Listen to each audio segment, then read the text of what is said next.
When my son died, my daughter-in-law said flatly, "Don't make a scene. Pack your things and learn to survive." I spent 2 weeks living in my car, wrestling with humiliation and cold. Then my son's attorney called with news that stunned me. $8 million tucked into a hidden clause. That call flipped my world. Before we go on, hit subscribe and tell us in the comments where you're listening from. This is my house now, Jack. Pack up and get out. The words landed like a punch. I staggered back, gripping the doorframe to keep my balance.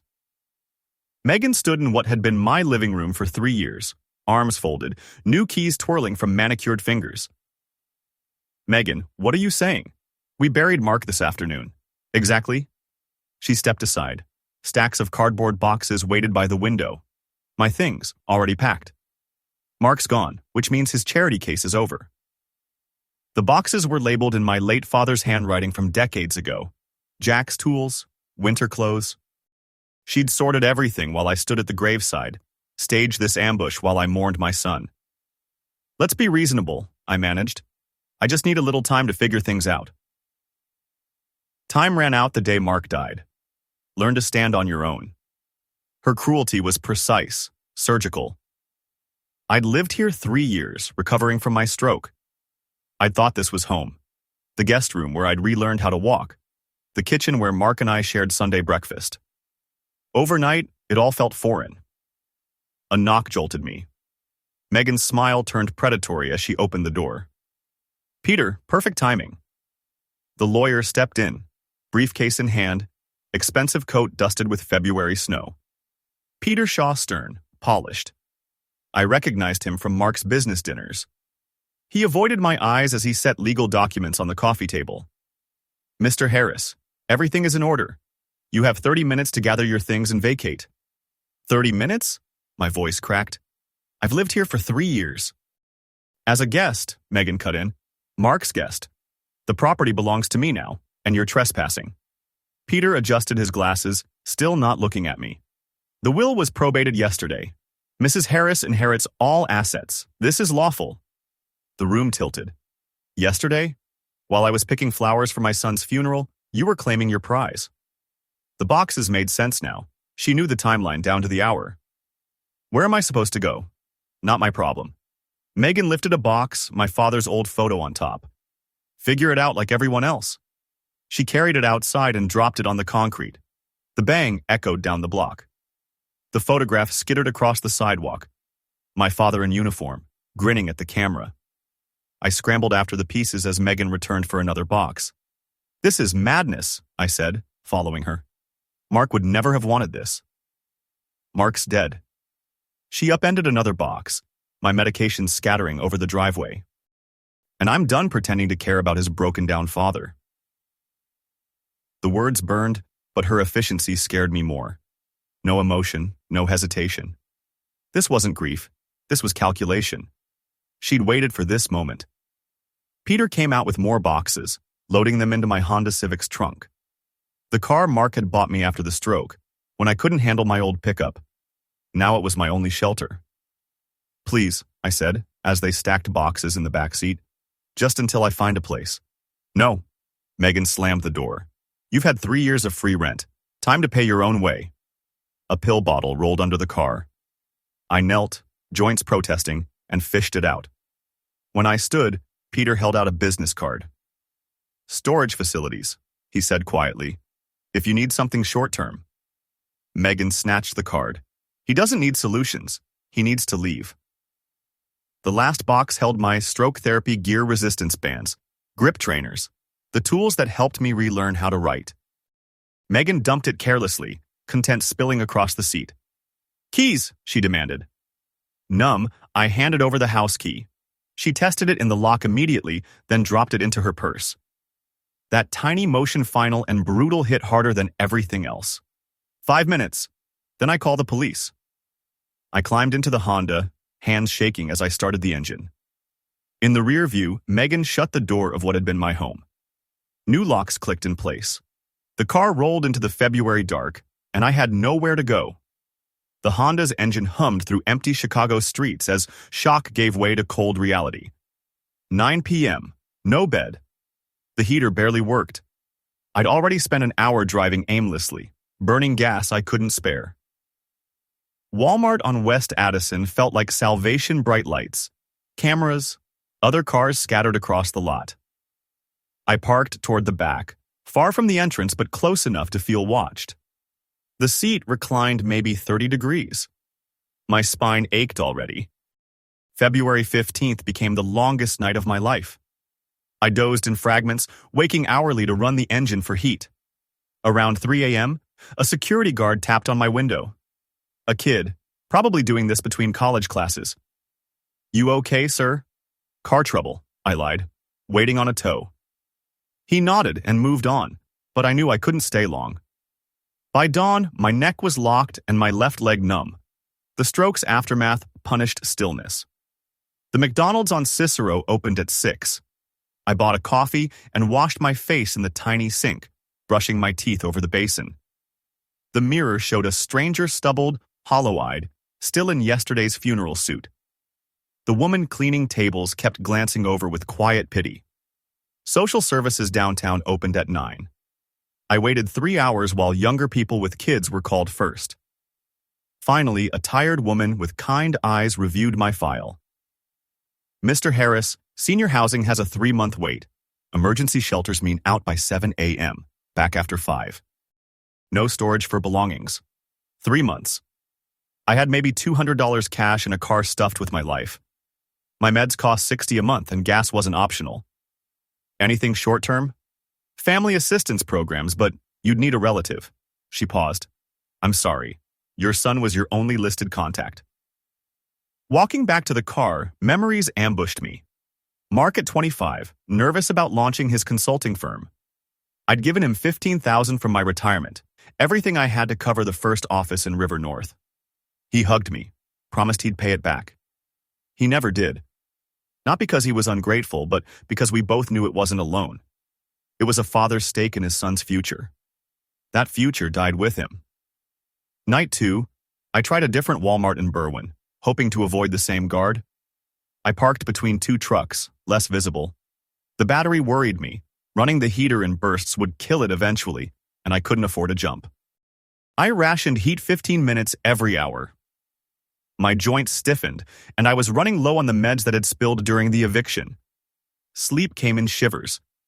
February 17th brought the worst realization yet. McDonald's dollar menu couldn't sustain me. My last 20 had to cover both gas and food for days.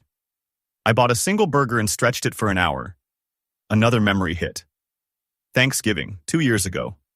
Megan had the flu for weeks. I took care of her while Mark brought soup, managed her meds, even helped her shower when she couldn't stand. She'd cried and called me her hero, the same woman who tossed my life into the street. On the 18th, desperation made me call her. Maybe I could appeal to any humanity left. "The number you dialed has been blocked by the subscriber."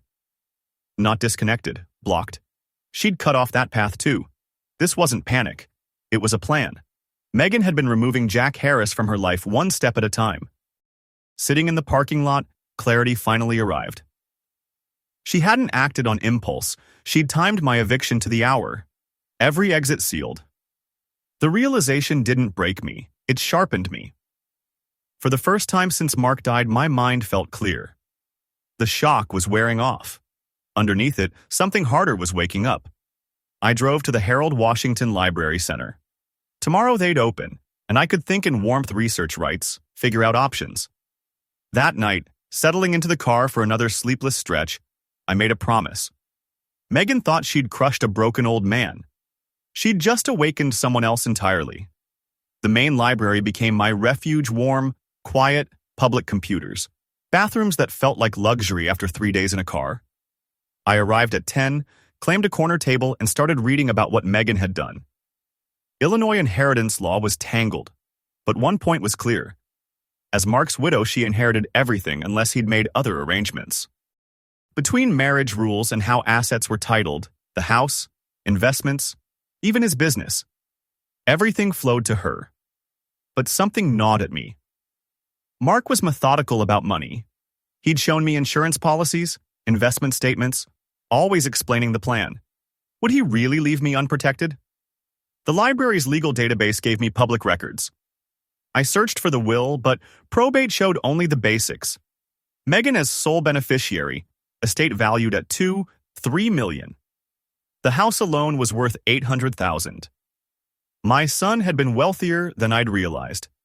Near noon, stomach cramping, I walked to the McDonald's next door. A $5 meal was my daily limit.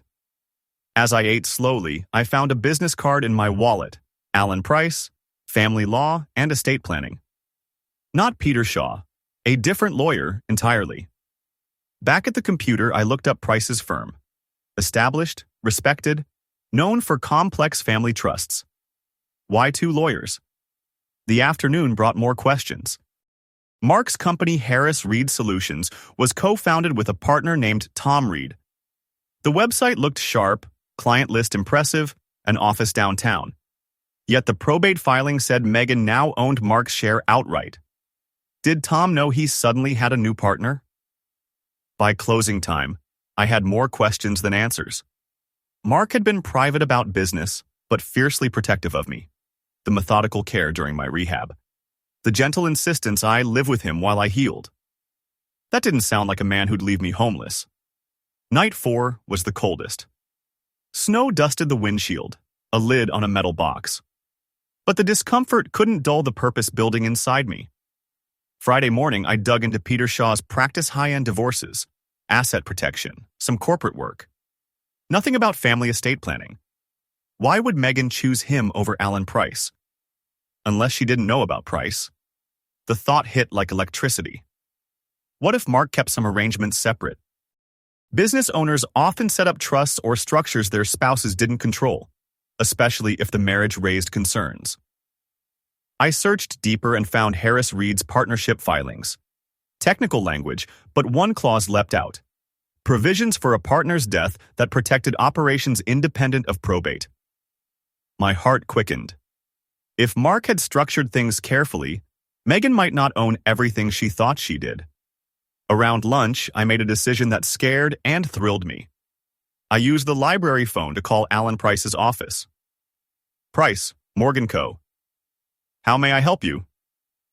This is Jack Harris. My son Mark may have been a client. A pause. Mr. Harris, please hold. 2 long minutes. When the receptionist returned, her tone had changed. Mr. Price would like to see you immediately. Are you available this afternoon? I am, but I should say, I can't pay legal fees right now. That won't be necessary, sir. Could you come at 2? I hung up with shaking hands. Whatever this was, it was important enough for Alan Price to see me at once and waive fees. That meant Mark had left instructions about me. I walked to Alan's office through downtown, stopping to wash up in a gas station bathroom, trying to look presentable in the same clothes I'd worn for days. The man in the mirror still looked broken, but behind the eyes something had returned. Megan thought she'd won. She was about to learn otherwise. At 10 a.m. the next morning, the library phone rang again. I almost let it go. Who would call me there? But I picked up. Jack, thank God, it's Tom Reed. Mark's business partner. I hadn't heard from him since the funeral. Tom, how did you... I've been trying for days. A mutual friend said you might be at the library. He sounded genuinely concerned, all business otherwise. Jack, I heard what happened. It's awful. The words hit harder than expected. Someone cared. I need Alan Price's address, I said, skipping small talk. 3 days of survival had taught me to focus. Of course. But first, where are you staying? Do you need immediate help? I explained, keeping my voice low while other patrons pretended not to listen. Tom went quiet a long time. This is unconscionable, he said finally. Mark would be furious. Listen, I'll text you Alan's info, but you need proper clothes for that meeting. There's a Goodwill on West Belmont. 30 minutes later, I stood at a bus stop with directions and $40 Tom had insisted on sending. That gesture meant more than the money. I wasn't completely alone. The store had the hum of fluorescent lights and the faint smell of fabric softener mixed with something sad, the scent of disrupted lives. I sifted the men's racks until I found it. A navy suit between a sports coat and a winter parka, barely worn, probably donated from someone's estate. That's a good pick, said the elderly clerk with practiced kindness. Quality wool. It'll do you right for something important. Important. I hadn't had one of those in years. In the changing room, the suit transformed me from homeless man to someone who could walk into a professional office. It wasn't just cloth. It straightened my posture and reminded me who I'd been. Jack Harris, the man who raised a successful son, built engines with his hands, earned respect in his small world. I paid $14 and kept enough for bus fare. It felt less like an expense and more like an investment. That evening, I practiced what to say, jotting points on napkins. What to tell Alan about Megan's ambush, how to present the facts without sounding desperate, what to ask about Mark's business structures. I ran lines in the bathroom mirror. February 23rd passed in preparation. I researched the firm, memorized the address, mapped the route. The library became my headquarters. The quiet let me plan. By the 24th, I was ready. The Goodwill suit hung in my car, pressed. My questions were organized. The frantic edge was fading, replaced by purpose. Alan Price's office occupied the third floor of a renovated brick building in River North, windows looking over the district where Mark had once started out. I arrived 15 minutes early, wearing the suit and carrying myself like I belonged. The receptionist, a woman around Megan's age, greeted me warmly. "Mr. Harris, Mr. Price is expecting you. Coffee?" Real coffee in a ceramic mug. I sat in a leather chair and let my shoulders settle. Alan appeared exactly at 2 late 50s, silver hair, wire-rimmed glasses, kind eyes. His expression shifted as soon as he saw me. "Jack," he said, stepping forward, concern plain on his face. "Your condition shocks me. Come in, please." His office spoke of long, success-rich wood, legal volumes, family photos. He guided me to a conversation nook away from the desk. "Tell me everything," he said, with the calm of someone used to hearing hard stories. I described Megan's ambush, the lock change during the funeral, the nights in the car, the dead ends at social services, the cruel efficiency. Alan listened without interrupting, his face darkening. "She threw me out like trash," I finished. "Changed the locks while I buried my son." Alan was quiet a long moment, then crossed to a safe in the corner and worked the dial with practiced hands. "Your son planned ahead, Mr. Harris." He withdrew a sealed envelope with Mark's unmistakable handwriting. Mark anticipated difficulties might arise. My pulse quickened. What kind of difficulties? The kind that require planning and legal protection. He set the envelope gently on the table. "Mark left specific instructions about you, Jack. Very specific." The air felt charged. "Instructions about what?" "About ensuring his father never faces exactly what you've just faced." Alan's smile held both satisfaction and concern. Mark might have seemed trusting in marriage, but in business, he was no one's fool. I leaned forward, hardly breathing. "Are you saying?" "I'm saying the papers filed in probate were only part of his planning." He tapped the envelope. "Only part. But first," he went on, "we fix your immediate situation." He handed me a card, an address scrawled on the back. "My mother, Ruth, lives in a guest cottage near the Skokie Lagoons. She's 83 sharp as ever and hates rattling around alone. She'd be glad for a responsible house guest while we work through this. No charge. She values company more than rent." I stared at the card, overwhelmed. "I don't know what to say." "Say you'll accept help." Alan's tone was gentle but firm. "Mark spent considerable time making sure you wouldn't be vulnerable." "When do I learn the details?" "Soon. We need to be careful with process, and Megan won't take this well." He smiled thinly. "We'll arrange a formal reading when the parties are notified." I left with directions to the guest house and something I hadn't felt in weeks. Hope. Not the desperate kind, but the steady kind that comes with allies. The drive took 30 minutes along winding roads by the water. Ruth Price's place sat on a private lane lined with old cottonwoods. The main house elegant but welcoming, the guest cottage cozy and solid. A tiny woman with bright eyes opened the door. "You must be Jack," she said, waving me inside. Alan called. Coffee's on and dinner's in an hour. Let's get you settled. For the first time since Mark's death, I felt at home. 3 days in Ruth's cottage restored more than dignity. They woke up purpose. On the morning of February 28th, I sat at the little kitchen table reviewing notes when tires crunched in the drive. A silver sedan swung in at an angle, blocking the lane. Megan climbed out like a storm. "Jack!" Her voice cut across the yard. "Get out here. We need to talk." Ruth appeared in her doorway, 83 and radiating protective fire. I stepped outside in clean clothes and a steadiness that made Megan blink. "Hello, Megan. You're trespassing. Don't lecture me about property." She closed the gap to 3 feet, face flushed. "You think you can outsmart me, old man? Everything is mine, everything. We'll see what your late husband had to say." My voice was calm, heavier than it had been 3 weeks ago. Fear flickered beneath her rage. "What's that supposed to mean?" "Exactly what it sounds like." I folded my arms. Mark was thorough in business, very thorough. Ruth came down the path, hair perfectly set, manners sharp as glass. "Young lady, you're disturbing my guest. Lower your voice or leave my property." "Your guest?" Megan snapped. "This pathetic old man belongs in a home, not playing house with strangers."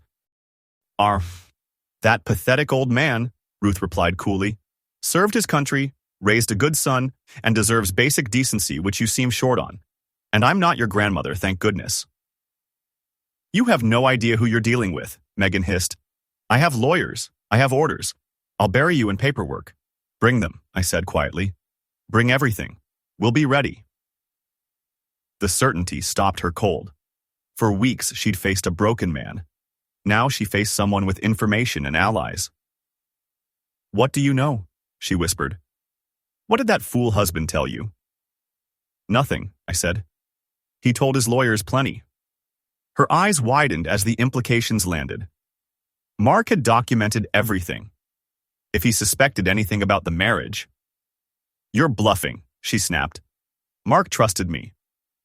"Mark loved you," I said. "Trust and love aren't the same." She backed toward her car, confidence draining. "This isn't over. When I'm done, you'll wish you'd stayed in that parking lot." Maybe, I said, "but I won't be alone." She slammed the door and peeled out, gravel peppering the windows. "Well," Ruth said, smoothing her hair, "that was revealing. The girl's vocabulary would embarrass a sailor." I actually smiled, first time since the funeral. She made it clear I'm no longer family. "What will she do next?" "Panic," I said. "Panicked people make mistakes." Ruth nodded. Alan raised me to respect good strategy. "More coffee?" As we walked back, I realized something had changed. 3 weeks ago, Megan crushed Jack Harris, the victim. Today, she met Jack Harris, the adversary. The conference room in Alan's office felt different this time, formal, charged.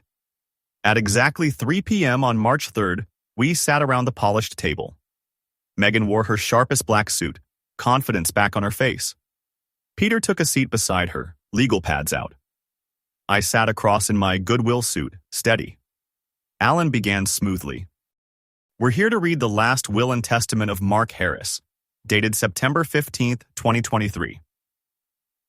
The date jolted me. Mark had updated the will just 5 months earlier, during what I'd thought was a good stretch in his marriage. "The main bequests are straightforward," Alan read. "The residence at 1247 Lakeview Terrace passes to Megan Harris, with all furnishings and effects. The business assets of Harris Reed Solutions transfer to Mrs. Harris as sole proprietor." Megan's smile turned predatory. She had everything she expected. "Mr. Jack Harris receives a monthly stipend of $800 from a designated pension fund, sufficient for modest housing." $800. Barely enough for a studio and groceries. Megan's victory looked complete. "At last," she said, tilting her chin toward me. "I trust that ends any fantasies about contesting my inheritance." Peter nodded, already stacking papers to leave. But Alan didn't move. His face stayed neutral. "There's one additional matter," he said, drawing out a sealed envelope. "Mark left instructions for a private consultation with Mr. Harris regarding supplementary arrangements. The air changed. "What supplementary arrangements?" Peter demanded. "We have the right to full disclosure." "Actually, you don't," Alan replied, voice edged with seasoned authority. "State law permits private bequests. This envelope is addressed solely to Jack Harris." Megan's confidence wavered. What could Mark possibly leave that old man? "Perhaps we should review it together," Peter said, sensing trouble. "This is unacceptable. Proper administration requires disclosure." "The will has been read in full compliance," Alan said evenly. "This is a personal matter between father and son. Privacy applies." Megan shot to her feet. "I won't let secret deals undermine my inheritance." "Your inheritance stands exactly as stated," Alan replied. "This consultation doesn't alter the primary provisions." The distinction hit home. Whatever Mark planned ran outside the main estate. Megan understood even if she couldn't say it. "When does this consultation occur?" Peter asked tightly. "Now, for those who choose to remain," Alan said. "Meaning everyone else out." Megan grabbed her purse with jerky motion. "This isn't over, Jack. I'll find out what stunt you're pulling." "I'm not pulling stunts," I said quietly. "I'm honoring my son's wishes." They left, heels and briefcase snapping down the hall. Through the window, I watched them argue by Peter's Mercedes, then drive off separately. Alan shifted us from the big table to comfortable chairs, symbolic, from formal to personal. "Your son was remarkable," he said softly, holding the envelope with something like reverence. "This took months of careful work." My hands trembled as I broke the seal. Mark's handwriting on top. "For Dad, when justice is needed." The envelope felt heavier than paper. Alan moved to the window, giving me privacy while staying close if I had questions. The letter, dated yesterday, was in Mark's precise script. "Dad, if you're reading this, my suspicions about Megan proved right.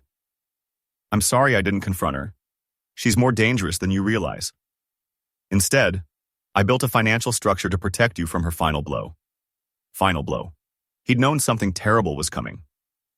2 years ago, I noticed changes questions about the business, sudden interest in estate planning, meetings with divorce lawyers she thought I didn't know about. I hired a private investigator. She was planning to take everything and dump you the moment I died. The words hit like body shots.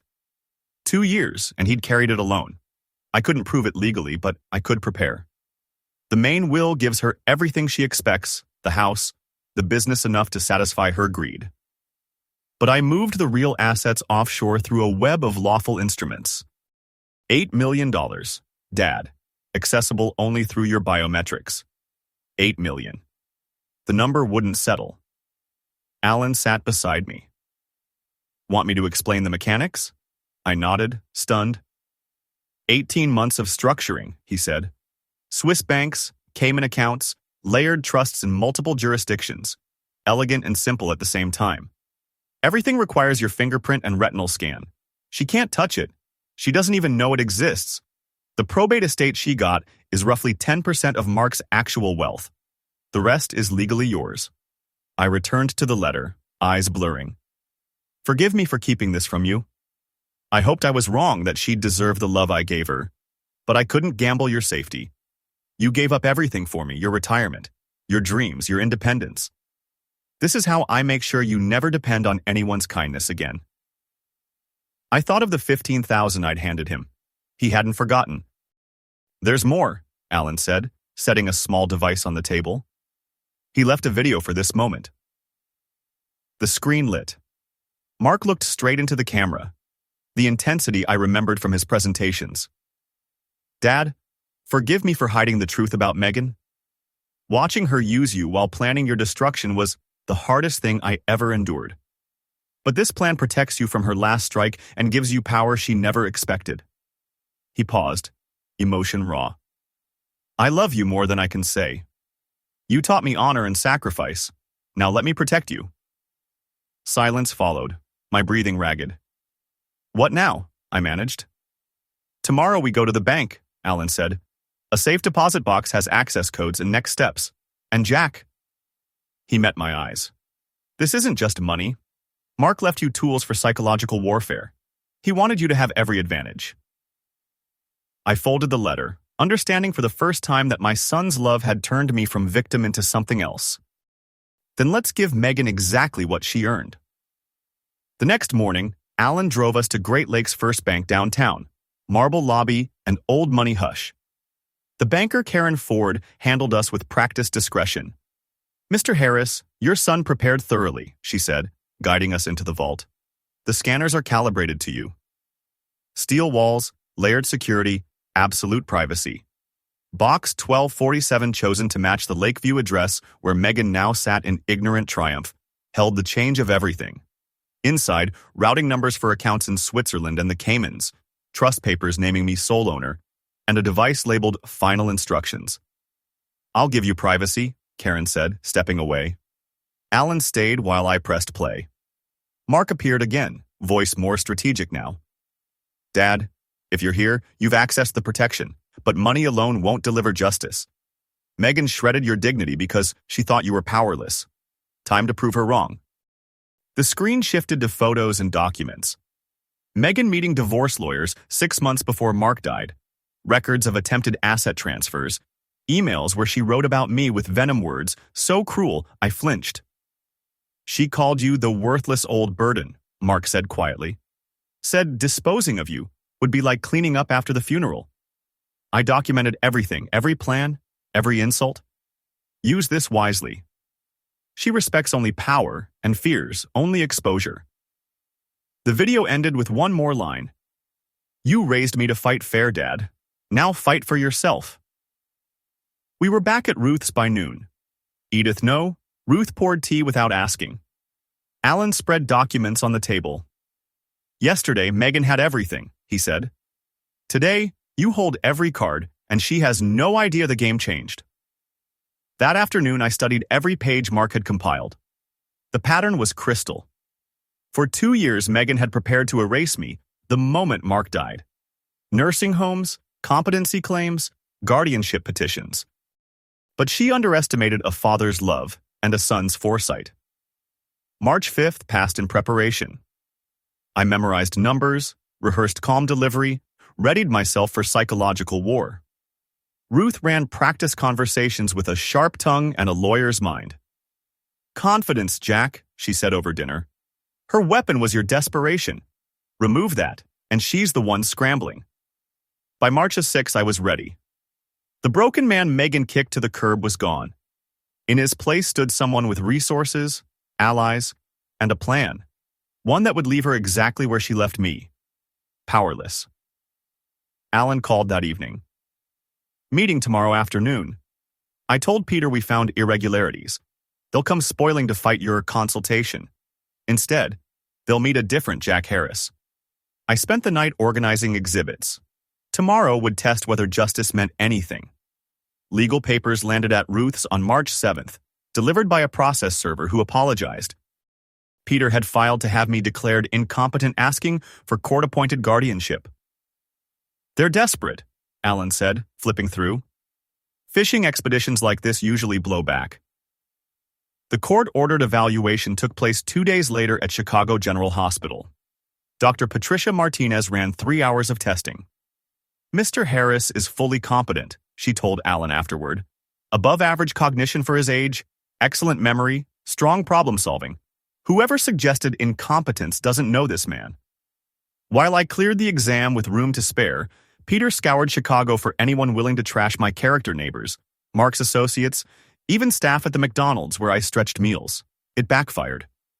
Neighbors called me helpful, reliable. Business contacts remembered my pride in Mark and support for his startup. The McDonald's manager defended my dignity during hard weeks. "No one will speak against you," Alan said, satisfied. Peter's net came back with nothing but respect. By March 11th, Megan's panic peaked. She asked for a private coffee meeting, saying she wanted to be reasonable. I found her hunched over an untouched latte, confidence gone. She'd lost weight, designer outfits hung loose. "Jack, we need to talk," she said, voice stripped of authority. "This lawsuit is expensive. Fees are piling up." She leaned in, trying to negotiate.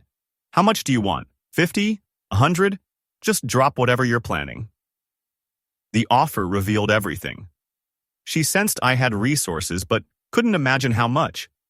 More importantly, she was offering me money that flowed from the business Mark built on my first investment.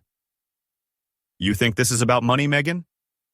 Everything's about money, she said, pulling out a checkbook. Name your price 200? I can liquidate some things. Keep it. I stood, enjoying the flipped power. You'll need every dollar for what's coming. She went pale. What's coming? Justice. I reached the door, then turned. Soon you'll be the one begging, just like you wanted me to. That afternoon, Alan and I went to the bank. Fingerprint, retinal scan, signature. Minutes later, $200,000 sat in my local checking account. Karen handled it with quiet efficiency. More transfers, Mr. Harris. Later, this covers immediate needs. On the way back, Alan actually laughed. She offered you money that was already yours, asked you to drop claims you haven't even filed, and begged mercy from the man she threw out. Poetic? Mark would have appreciated the symmetry, I said. His plan is working. That evening, Ruth cooked a small celebration dinner. Your son would be proud, she said. You've reclaimed everything she tried to steal. Not everything, I said. Not yet. On March 15th, Alan's office felt like a courtroom. Everyone was summoned for an urgent matter. Megan arrived with Peter, each wearing brittle confidence. I sat in a new suit, not from Goodwill this time, but Brooks Brothers, bought with a fraction of the funds Mark left me. The message was intentional and effective. We're here to address irregularities in the Harris estate, Alan said formally. Mr. Jack Harris has disclosures required under state law. Peter leaned forward. What irregularities? The will is clear. The will you heard was clear, I said, but it wasn't complete. I set a folder on the table: bank statements, offshore documentation, biometric access records. Mark predicted your moves, Megan. Every word, every plan, every cruel act. He documented everything. Her face drained. What are you talking about? Your meetings with divorce lawyers, I said, opening the folder. Your research into nursing homes. Your calculations about getting rid of what you called the worthless old burden. Peter scanned the pages, color leaving his face. Where did these come from? Mark's private security, Alan said. Lawful oversight of his own affairs. Megan's hands shook as she snatched at the papers. Impossible. Mark trusted me. Mark loved you, I said. That's different. I slid over the bank statements. Her expression shifted to horror as the numbers landed. $8 million in accounts tied to my biometrics. Where's the rest? She whispered. What rest? Alan asked mildly. The estate was $16 million, she blurted. Where's the other 8? The confession hung in the air. She'd known the true value all along. Mark's total was 16, Alan confirmed. You inherited half by marriage. The other half belongs to his father through prearranged structures independent of probate. Peter understood. Offshore trusts, multi-jurisdiction protections. All of it lawful, I said, and only I can access it. This is fraud, Megan shouted. Those assets are mine. They never were, Alan replied, producing more documents. These funds trace to capital Mark set aside before he married you, growth from his father's original stake plus compounding returns. I thought of that day I handed over $15,000. Mark hadn't forgotten. You threw me out, convinced you took everything, I said quietly. But your greed showed Mark who you were. He shielded what mattered. Megan sagged into her chair, grasping the scale of her loss. She'd gained $8 million by marriage, yet lost another 8 by cruelty. Basic kindness would have given her all 16. Now you understand, I said. Every dollar you thought you'd seized represents exactly half of what you'd have received through simple decency. Peter gathered his papers with trembling hands. Alan's strategy left him looking amateurish. Sometimes justice arrives late, Alan said, almost to himself. But it arrives. April turned Chicago from gray to green, mirroring my own rebirth. I spent the first week house hunting in Lincoln Park with a realtor who took my finances seriously.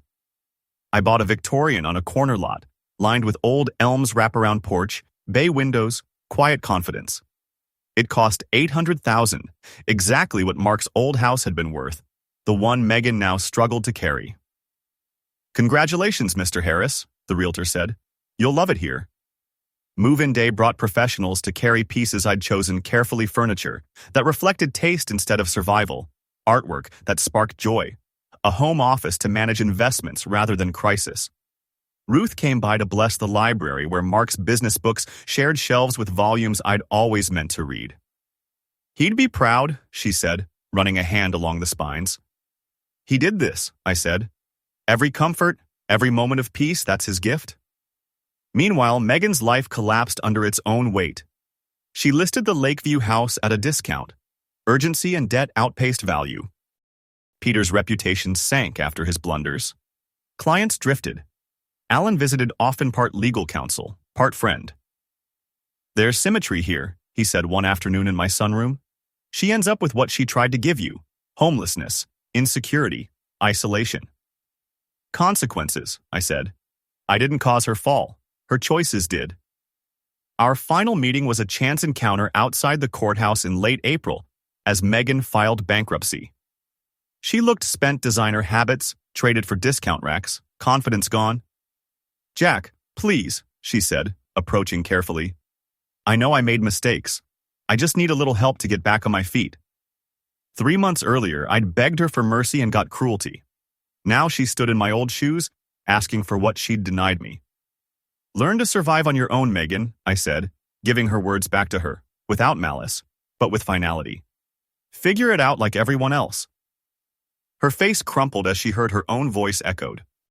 I felt no glee, only the sense that balance had been restored. That evening I visited Mark's grave for the first time since the funeral. The stone was simple: beloved son and father. Love had driven everything. Justice prevailed, I said, setting fresh flowers. "Your plan worked, son. Your father is safe, and the woman who tried to break him learned what greed costs." Spring wind moved through the trees, carrying the smell of new growth. Standing in a good coat beside a reliable car, secure for the rest of my life, I understood the real victory wasn't the money, it was dignity restored. Mark's love reached beyond death and turned me from victim to victor, proof that loyalty, when paired with smart planning, can outlast even the grave. If you liked this story, tap like, subscribe, and share your thoughts in the comments. To hear the next story, click the box on the left. Thanks for watching.